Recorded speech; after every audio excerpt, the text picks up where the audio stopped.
निहाल। श्री अकाल। NID foundation के मुख्य संरक्षक एवं चंडीगढ़ यूनिवर्सिटी के चांसलर, मेरे मित्र श्री सतनाम सिंह संधू जी, एनआईडी फाउंडेशन के सभी सदस्यगण और सभी सम्मानित साथीगण, आप में से कुछ लोगों को पहले से जानने का, मिलने का अवसर मुझे मिलता रहा है। गुरुद्वारों में जाना,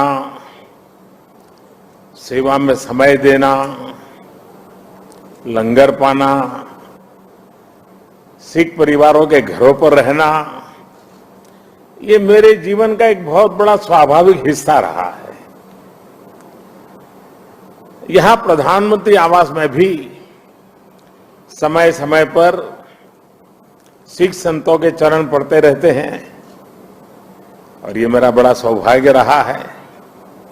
उनकी संगत का सौभाग्य मुझे अक्सर मिलता रहता है। भाइयों और बहनों, जब मैं किसी विदेश यात्रा पर जाता हूं तो वहां भी जब सिख समाज के साथियों से मिलता हूं तो मन गर्व से भर उठता है। 2015 की मेरी कनाडा यात्रा आप में से कई लोगों को याद होगा और दल्ला जी तो मैं मुख्यमंत्री नहीं था तब से जानता हूं। ये कनाडा के लिए 4 दशकों में किसी भारतीय प्रधानमंत्री की पहली स्टैंड एलोन बायलैटरल विजिट थी और मैं केवल ओटावा और टोरंटो ही नहीं गया था। मुझे याद है तब मैंने कहा था कि मैं वैंकूवर जाऊंगा और मैं वहां जाना चाहता हूं। मैं वहां गया, गुरुद्वारा खालसा दीवान में मुझे माथा टेकने का सौभाग्य मिला। संगत के सदस्यों से बहुत अच्छी बातें हुई। इसी तरह 2016 में जब मैं ईरान गया तो वहां भी तेहरान में भाई गंगा सिंह सभा गुरुद्वारा जाने का मुझे सौभाग्य मिला। मेरे जीवन का एक और अविस्मरणीय क्षण फ्रांस में 9 अप्रैल इंडियन मेमोरियल की मेरी यात्रा भी है। ये मेमोरियल विश्व युद्ध के समय भारतीय सैनिकों के बलिदान के लिए उन्हें श्रद्धांजलि देता है और इनमें भी एक बड़ी संख्या हमारे सिख भाइयों की थी। यह अनुभव इस बात का उदाहरण है कि कैसे हमारे सिख समाज ने भारत और दूसरे देशों के रिश्तों की एक मजबूत कड़ी बनने का काम किया है। मेरा सौभाग्य है कि आज मुझे इस कड़ी को और मजबूत करने का अवसर मिला है और मैं इसके लिए हर संभव प्रयास भी करता रहता हूं।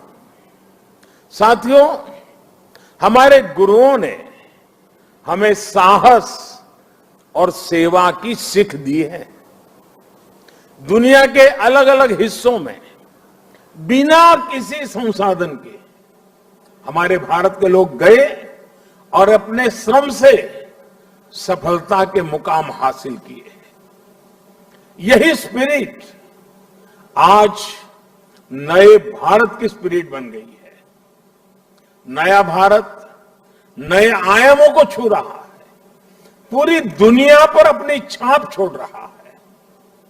कोरोना महामारी का एक कालखंड इसका सबसे बड़ा उदाहरण है।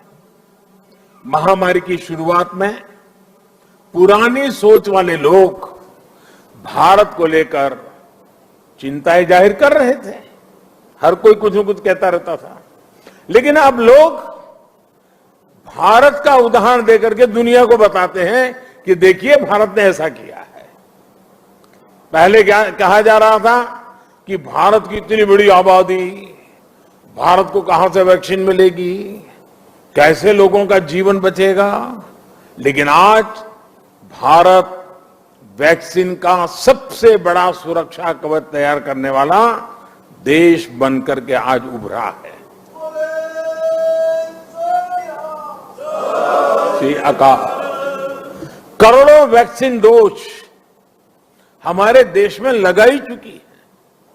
आपको भी सुनकर गर्व होगा कि इसमें भी 99% वैक्सीनेशन हमारी अपनी मेड इन इंडिया वैक्सीनेशन से हुआ है। इसी कालखंड में हम दुनिया के सबसे बड़े स्टार्टअप इकोसिस्टम में से एक बनकर के उभरे हैं। हमारे यूनिकॉर्न्स की संख्या लगातार बढ़ रही है। भारत का ये बढ़ता हुआ कद, ये बढ़ती हुई साख, इससे सबसे ज्यादा किसी का सर ऊंचा होता है तो वो हमारे डायस्पोरा का है। क्योंकि जब देश का सम्मान बढ़ता है तो लाखों करोड़ों भारतीय मूल के लोगों का भी उतना ही सम्मान बढ़ जाता है। उनके प्रति दुनिया का नजरिया बदल जाता है।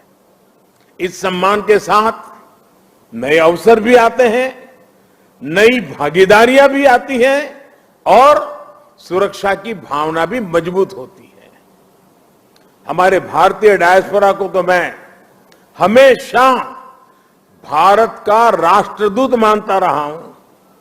सरकार जो भेजती है वो तो राजदूत है, लेकिन आप जो है राष्ट्रदूत है। आप सभी भारत से बाहर मां भारती की बुलंद आवाज है, बुलंद पहचान है। भारत की प्रगति देखकर आपका भी सीना चौड़ा होता है, आपका भी सिर गर्व से ऊंचा होता है।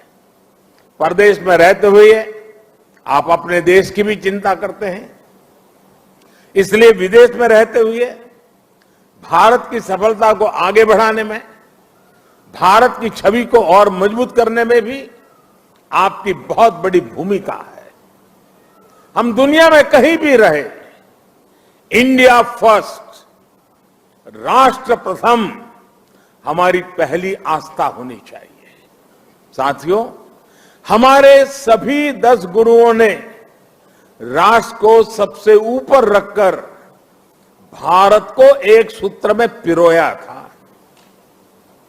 गुरु नानक देव जी ने पूरे राष्ट्र की चेतना को जगाया था, पूरे राष्ट्र को अंधकार से निकालकर प्रकाश की राह दिखाई थी। हमारे गुरुओं ने पूरब से पश्चिम, उत्तर से दक्षिण पूरे भारत की यात्राएं की। हर कहीं पर भी जाइए उनकी निशानियां हैं, उनकी प्रेरणाएं हैं, उनके लिए आस्था है। पंजाब में गुरुद्वारा हरमंदिर साहिब जी से लेकर उत्तराखंड में गुरुद्वारा हेमकुंड साहिब तक, महाराष्ट्र में गुरुद्वारा हुजूर साहिब से लेकर हिमाचल में गुरुद्वारा पांटा साहिब तक, बिहार में तख्त श्री पटना साहिब से लेकर गुजरात के कच्छ से गुरुद्वारा लखपत सिंह साहिब तक हमारे गुरुओं ने लोगों को प्रेरणा दी, अपनी चरण रथ से इस भूमि को पवित्र किया। इसलिए सिख परंपरा वास्तव में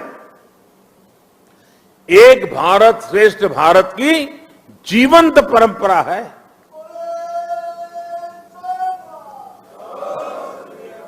भाई और बहनों, आजादी की लड़ाई में और आजादी के बाद भी सिख समाज का देश के लिए जो योगदान है, उसके लिए पूरा भारत कृतज्ञता अनुभव करता है।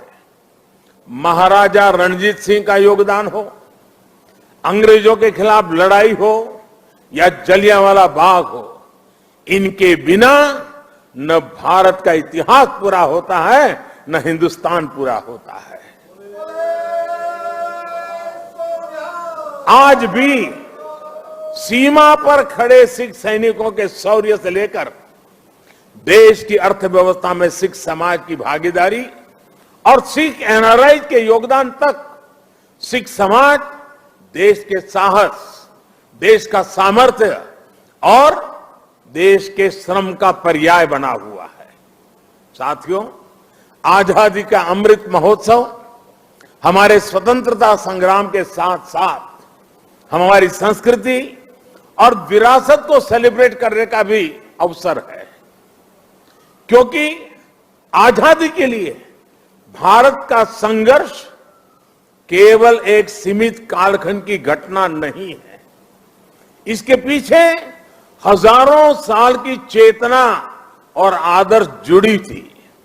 इसके पीछे आध्यात्मिक मूल्य और कितने ही तप त्याग जुड़े हुए थे।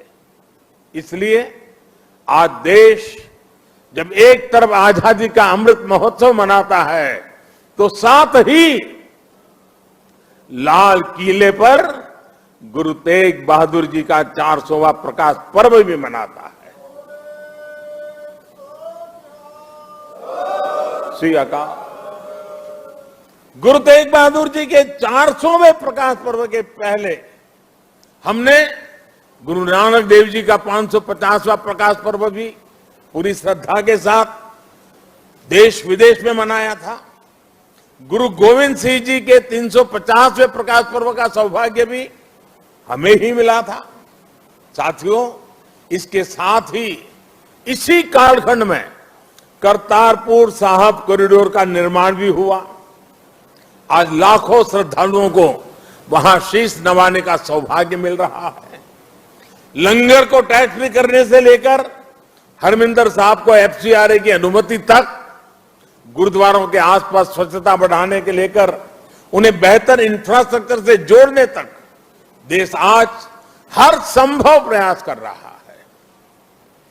और मैं सतनाम जी का आभार व्यक्त करता हूं। उन्होंने जिस प्रकार से वीडियो को संकलित करके दिखाया, पता चल सकता है कि पूरी श्रद्धा के साथ हर क्षेत्र में किस प्रकार से काम हुआ है। आप लोगों से समय समय पर जो सुझाव मिलते हैं, आज भी काफी सुझाव मेरे पास आपने दिए हैं। मेरा प्रयास रहता है कि उनके आधार पर देश सेवा के रास्ते पर आगे बढ़ता रहे। साथियों, हमारे गुरुओं के जीवन की जो सबसे बड़ी प्रेरणा है, वो है हमारे कर्तव्यों का बोध। आजादी के अमृत काल में देश भी आज कर्तव्यों को प्राथमिकता देने की बात कर रहा है। सबका साथ, सबका विकास, सबका विश्वास और सबका प्रयास, यही मंत्र हम सबको भारत के उज्जवल भविष्य को सुनिश्चित करता है। एक कर्तव्य केवल हमारे वर्तमान के लिए नहीं है, ये हमारे और हमारे देश के भविष्य के लिए भी है। ये हमारी आने वाली पीढ़ियों के लिए भी है। उदाहरण के तौर पर आज पर्यावरण देश और दुनिया के सामने एक बड़ा संकट है। इसका समाधान भारत की संस्कृति और संस्कारों में है। सिख समाज इसका जीता जागता उदाहरण है। सिख समाज में हम जितनी चिंता पिंड की करते हैं, उतनी ही पर्यावरण और प्लेनेट की भी करते हैं।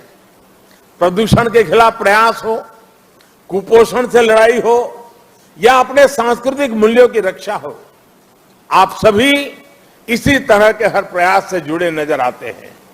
इसी श्रृंखला में मेरा आपसे एक आग्रह भी और है। आप जानते हैं कि अमृत महोत्सव में देश ने के सभी जिलों में, यानी हर जिले में 75 अमृत सरोवर का संकल्प लिया है। आप भी अपने पिंडों में अमृत सरोवरों के निर्माण का अभियान चला सकते हैं।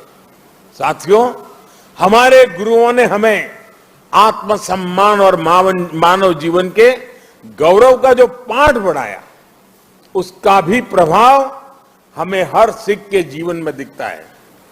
आजादी के अमृत काल में यही देश का भी संकल्प है। हमें आत्मनिर्भर बनना है।